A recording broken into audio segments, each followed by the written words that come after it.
Bom, gostaria então de imediatamente chamar a Fernanda e Silvia, né, para que elas pudessem falar. Não vou precisar repetir o nome da palestra, está lá na tela. Tá? Então, quem é a Fernanda? Então... Tá ótimo.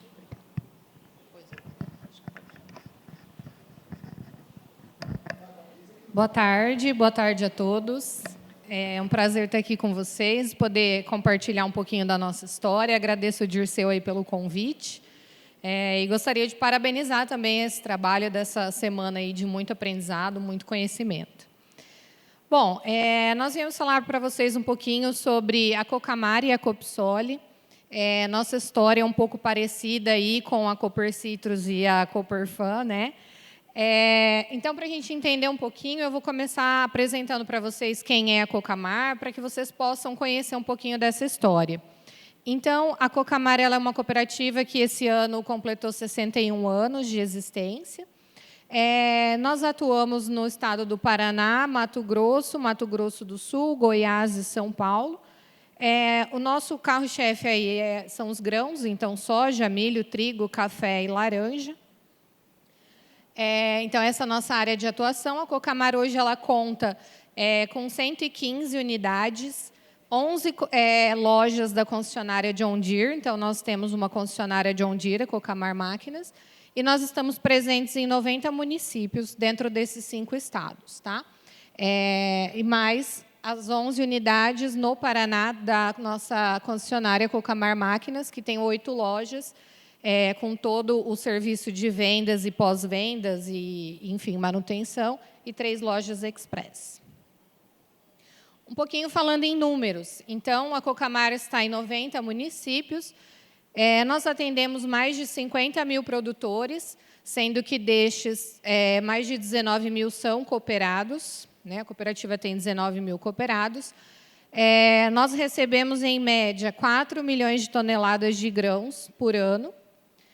E temos mais de 3.800 colaboradores e também mais 2.000 colaboradores terceirizados. Então, aí, nós somos quase 6.000 colaboradores, sendo que desses, 1.700 estão nas unidades de atendimento aos cooperados.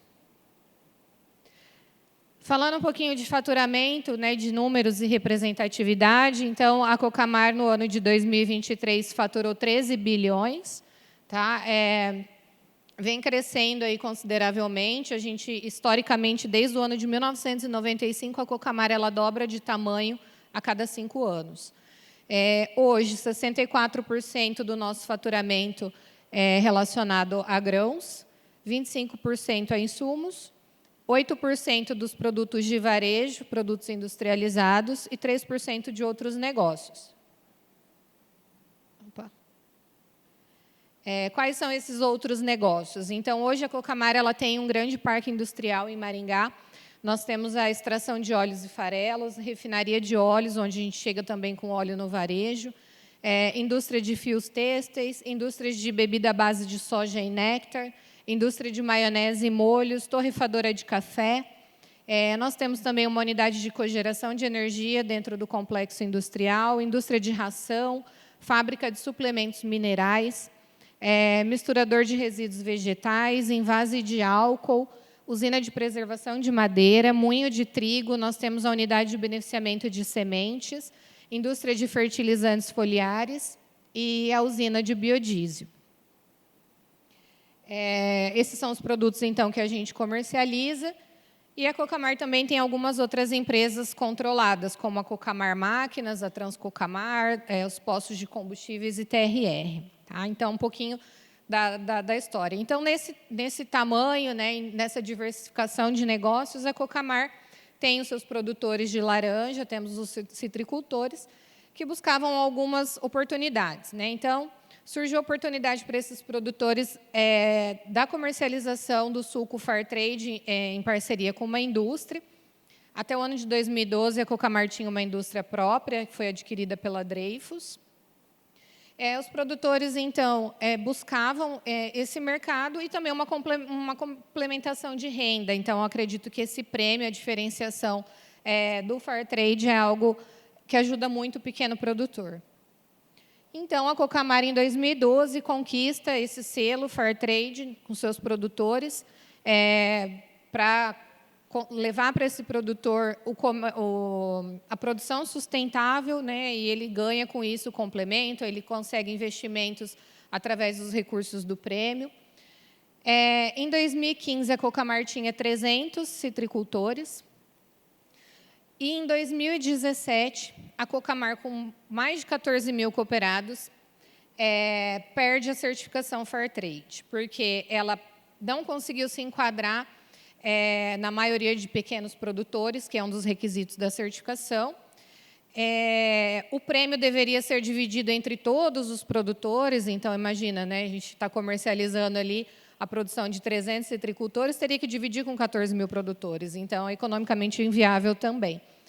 Então, um grupo de produtores, 46 produtores, se reuniram e fundaram a Copsole no ano de 2018, né? E, em 2020, a Copsole conquistou o selo dela e entrou nesse mercado.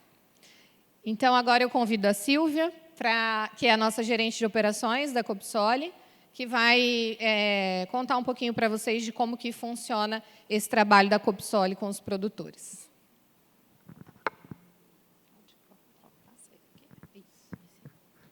Boa tarde a todos. Como a Fer me apresentou, eu sou a Silvia. E vou continuar contando essa história aqui para vocês sobre a Copsole. Né? Então, lá em 2018, dia 13 de junho de 2018, semana que vem completamos 6 anos de cooperativa, foi fundada a Copsole, que é a Cooperativa de Produtores do Comércio Solidário. Ela foi fundada com 25 produtores, né, 25 citricultores, e hoje nós temos no nosso quadro de cooperados 36 produtores de laranja, que ficam espalhados ali na região noroeste e norte do Paraná. Bom, alguns dados aí, alguns números. Então, a sede da Copsole ela fica em Maringá, junto com a Cocamar. Fomos fundados em 2018, conseguimos a certificação do Fairtrade em 2020. Hoje, a nossa área de produção desse quadro de citricultores é mais ou menos de 880 hectares. Temos 36 cooperados, sendo 7 mulheres. O volume médio de produção por ano, na casa ali de 2.300 toneladas de suco. Produzimos tanto suco segregado quanto balanço de massa. A Dreyfus é a nossa parceira comercial que processa o nosso suco. E os subprodutos que são originados ali da extração do nosso suco é o óleo essencial de laranja, de limoneno e as células de laranja congeladas. Bom, então, a minha missão era falar um pouquinho mais para vocês sobre a certificação Fairtrade, que impacto que ela tem para o pequeno produtor. O João já comentou um pouquinho, a Fernanda também. A essência da certificação Fairtrade são os pequenos produtores, né? Então, essa certificação ela existe para reconhecer o pequeno produtor que desempenha práticas sustentáveis na propriedade dele. Então, para a certificação, tem que ter um pequeno produtor que tem as suas práticas de forma ambientalmente correta, ou seja, ele faz o descarte adequado dos resíduos ali na propriedade, ele tem práticas de proteção de solo, proteção de água. É uma produção economicamente viável, onde é garantido para o produtor um preço mínimo e ele também recebe uma bonificação por essa prática. Socialmente justa, ou seja, eu garanto que o funcionário ele é formalizado, ele é registrado, ele recebe todos os benefícios, enfim.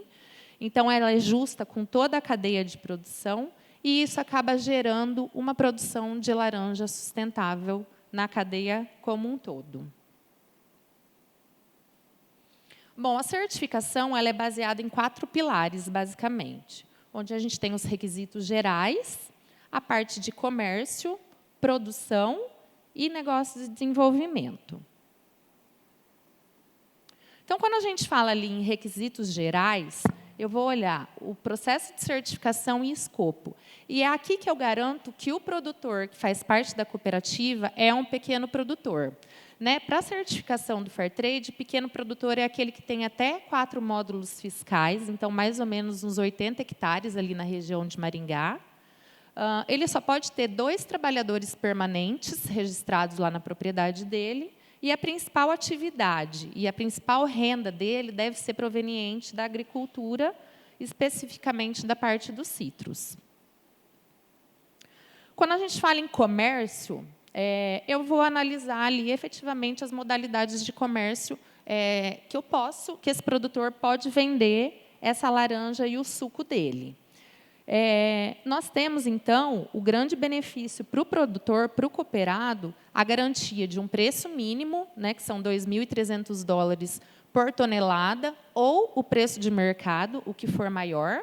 Né? Então, a nossa realidade que nós estamos vivendo hoje, eu garanto para o produtor, e isso tem que ser revertido para o cooperado, independente do valor que ele comercializou a caixa de laranja dele, eu tenho que chegar nesse preço de mercado para ele. E, fora isso, eu também tenho o prêmio Fairtrade, que é um valor de $250 por tonelada de suco, que é comercializado, volta também para a cooperativa para ser aplicado em benefício do cooperado. Já quando a gente olha ali as práticas de produção, eu vou olhar para as partes sociais e ambientais na propriedade do cooperado. Então, essa parte de produção é específica, o que os nossos técnicos, durante as nossas auditorias internas, avaliam, e durante a auditoria que a gente recebe externa anualmente, também vai avaliar isso. Então, quando a gente olha ali práticas ambientais, né, então, é toda a parte de manejo de pragas, uso sustentável dos pesticidas, proteção de solo e biodiversidade, o descarte adequado de resíduos. E aí, quando a gente fala de descarte adequado de resíduos, é uma gama de resíduos, né? Então, descarte adequado de embalagem, se eu estou descartando de forma correta meu óleo queimado, os filtros lá da propriedade que eu uso nos tratores, enfim. E a parte social é toda, digamos assim, a parte trabalhista dos nossos funcionários. Então, não pode haver discriminação, trabalho análogo à escravidão, trabalho forçado, trabalho infantil, né? Não pode ter crianças ali, nem acompanhando os pais durante a colheita. Ter a formalização do trabalho, então, todos os funcionários devem ser registrados, receber férias, 13º, enfim, tudo que um trabalho formal necessita. E também entra toda a parte de saúde e segurança, né? Então, os funcionários usando todos os EPIs, são devidamente treinados para desempenhar aquela atividade que ele está fazendo. Então, esses itens, de forma geral, são os itens que o produtor precisa cumprir para estar dentro da certificação. E, por fim, a parte de negócios e desenvolvimento, que entra ali a parte de estrutura organizacional da cooperativa e o uso do prêmio Fairtrade. Quando a gente fala ali uso do prêmio Fairtrade e estrutura organizacional, esse prêmio que a cooperativa recebe, a aplicação desses recursos ela deve ser aprovada em Assembleia Geral. Então, só o produtor pode determinar como aquele recurso vai ser utilizado em benefício dele mesmo. Como eu falei aí, então, em retorno ao cooperado, o que a certificação do Fairtrade já trouxe para a Copsoli em 4 anos de certificação? Então, nós já vendemos, em média, 1.000 toneladas por ano. Né? Como a gente reentrou no mercado há pouco tempo, a gente ainda está tomando lugar ali, então a gente já chegou a 2.000 toneladas no ano, no outro 600, então estamos ali na casa das 1.000 toneladas ano. Já disponibilizamos para o cooperado cerca de 18% de acréscimo no valor do contrato. Também já chegamos até anos de aumentar 40% para o produtor no valor da caixa que ele fechou no contrato. E, em relação ao prêmio Fairtrade, mais de 5,5 milhões investidos em projetos em benefício desses cooperados. O prêmio Fairtrade, como eu mencionei, a gente não pode pegar esse dinheiro e dar na mão do produtor. Né? A gente tem que converter isso em projetos que beneficiem tanto os produtores, quanto colaboradores, como a comunidade em geral. E aí eu vou passar aqui também, rapidamente, alguns dos projetos que a gente já desempenhou e executa com esse prêmio, que eu acho que é onde fecha todo o ciclo, né, por conta da sustentabilidade da cooperativa mesmo. Então, a gente tem trabalhado muito em ações de combate ao greening, né, o problema aí que eu acho que foi mais do que falado durante esses dias. Aí. A gente tem trabalhado muito com a comunidade, trabalhando com grupos de crianças. Então, a gente está levando as crianças para a propriedade rural, para elas entenderem que impacto tem ter um pé de laranja lá no fundo da minha casa, no sítio da minha avó. Então, a gente está tentando conscientizar esse público infantil. A gente está indo para feiras também, feiras feira que tem aí na cidade, levando lá o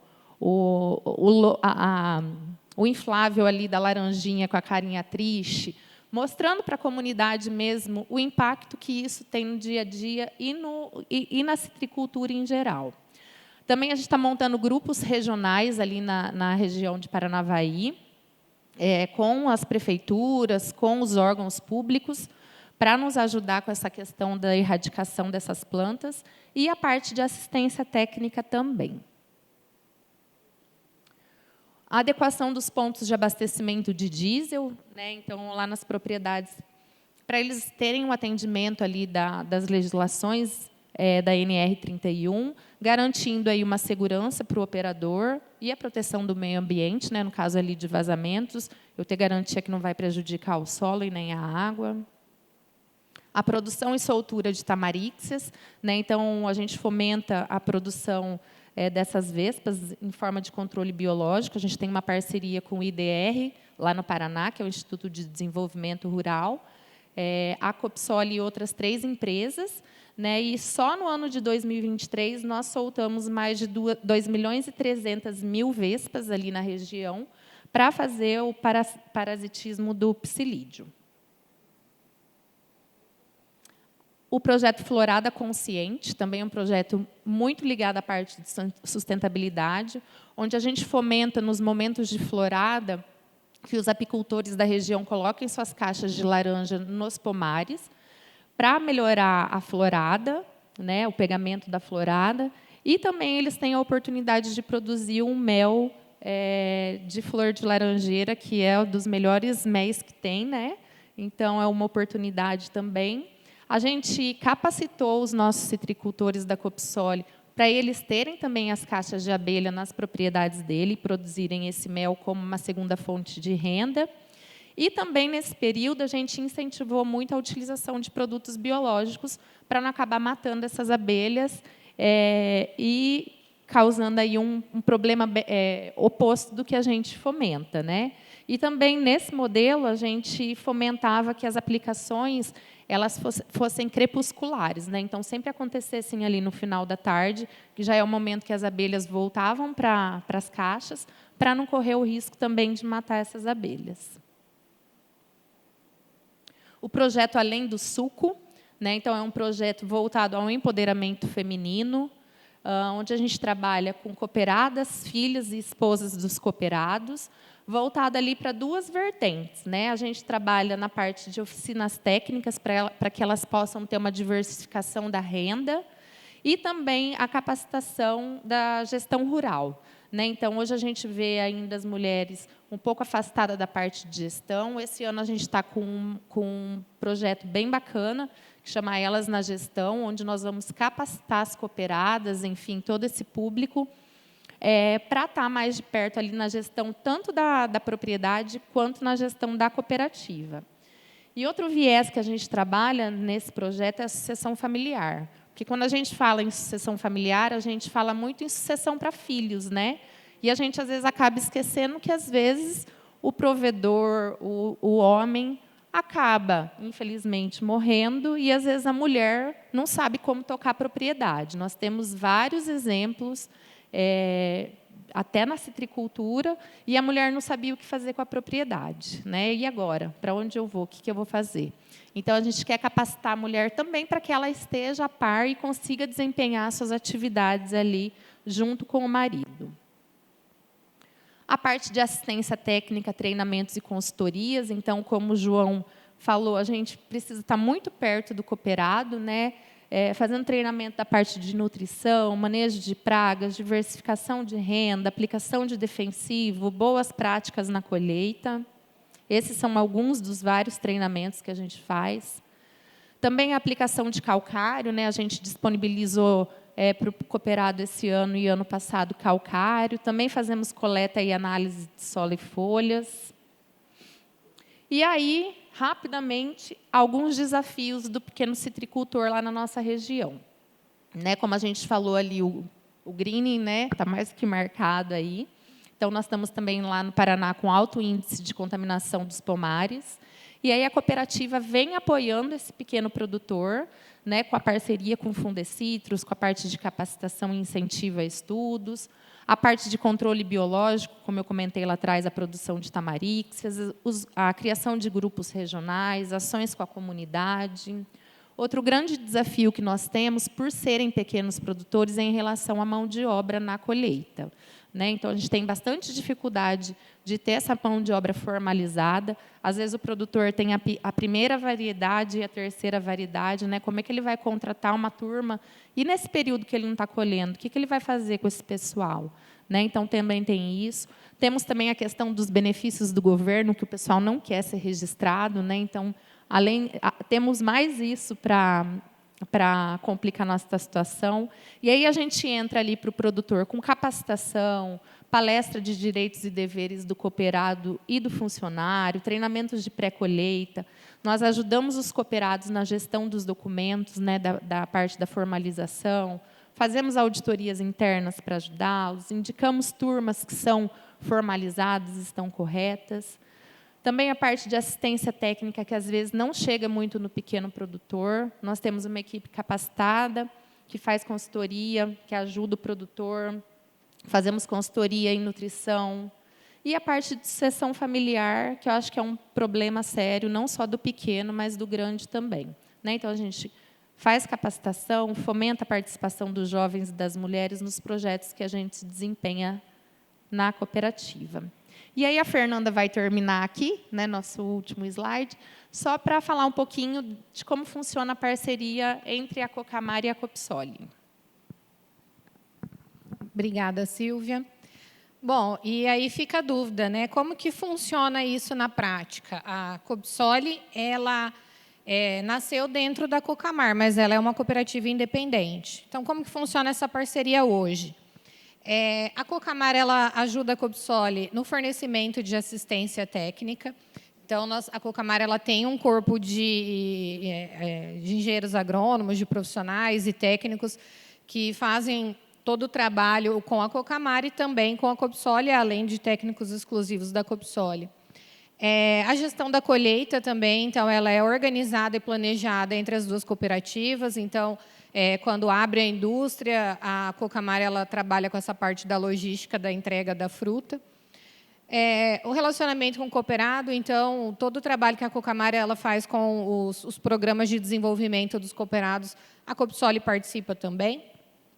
As áreas de apoio e suporte, então, a RH, jurídico, contabilidade da Cocamar apoia a Copsoli também, e também na estrutura física. Então, toda a parte de relacionamento com o cooperado é feito nas unidades da Cocamar, ele vai lá assinar os contratos dele, a sede da Copsoli fica dentro da Cocamar, então é uma intercooperação entre as duas cooperativas. Então, esse é o trabalho. Nós gostaríamos de agradecer a atenção de todos, agradecer a oportunidade e dizer, quem não conhece, quem não vive dentro do cooperativismo, para que conheçam esse modelo que é muito inspirador e acredito que juntos a gente consegue sempre fazer melhor. Muito obrigada.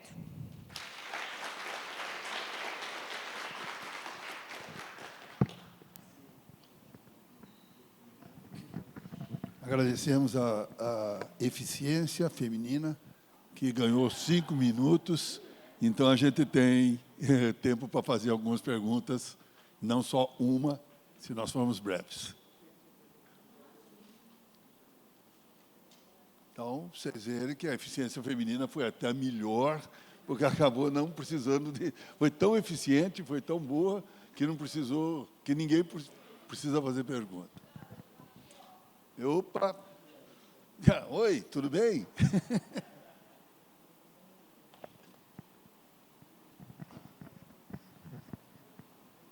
Veja a eficiência feminina. Bom, pessoal, meninas, parabéns aí pela apresentação. Né? Muito legal, muito bacana o programa que vocês estão fazendo.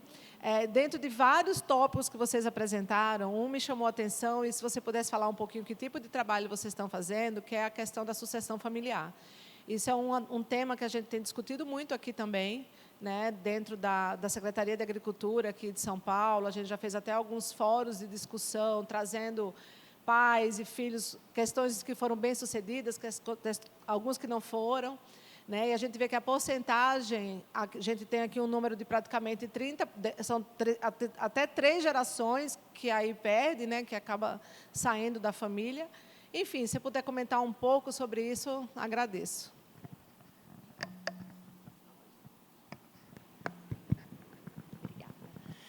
Bom, obrigada pela pergunta.